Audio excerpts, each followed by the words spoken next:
عید قربان آمد و در مکه حج اکبر است. دوست را تبریک کردن سنت پیغمبر است.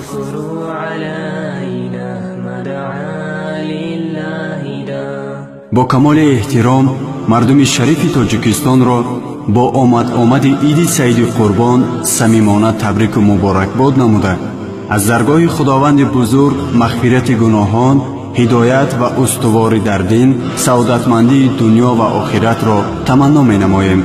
بگذار خداوند بزرگ از برکات این لحظه های مبارک همه ما را برخوردار بگرداند. آن خداوندی که در دل نور ایمان آفرید، در شب تاریک بنگر ماه تابان آفرید. تیغ را بر حلق اسماعیل پیغمبر نهاد، بعد از آن بر مومنانش عید قربان آفرید.